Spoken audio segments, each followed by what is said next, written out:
Thank you, Mr. Speaker, and I thank the gentleman for yielding.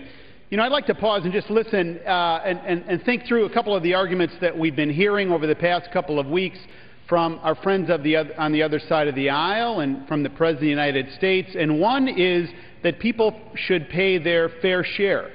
Now, that's an interesting argument, Mr. Speaker, and let's look at that a little bit closer.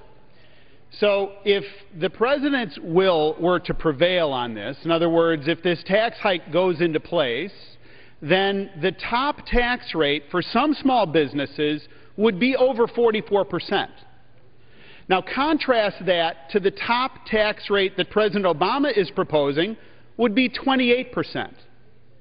Now, all afternoon, you're going to hear a lot of things go back and forth, but you won't hear anyone contradict those numbers and that disparity, Mr. Speaker, because they are true.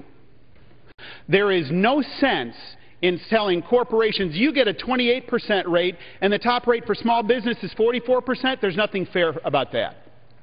All right, well, let's look at another argument. Another argument is that this somehow closes a budget gap and this is deficit reduction and we're all about deficit reduction and let's have at it.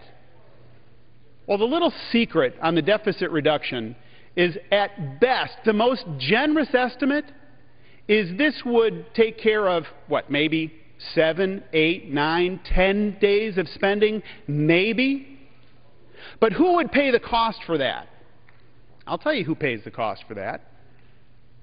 The job creators and the people that are looking for jobs right now, Mr. Speaker. According to Ernst & Young and others that have looked at this, some estimates are that it would cost 700,000 jobs. Now, I know nobody that is willing to say, you know what, we just got too many jobs. Let's just thin the herd. There's too many people working. Let's thin the herd. There's too many people working, and let's do it because of Democratic dogma. We've got leading Democrats on the other side of the rotunda who have said, let's embrace the fiscal cliff. Let's just grab onto the dogma and go right off the cliff regardless of the outcome. Well, you know what? That's ridiculous.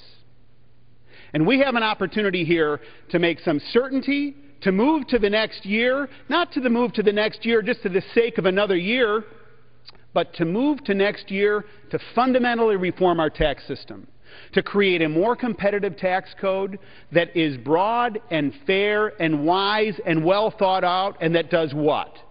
That creates the most competitive tax code in the world right here in the United States. Mr. Speaker, it could be great. We could have a great tax code, but what we've got to do is create a year of certainty to move forward. I urge the passage of this, and I yield back.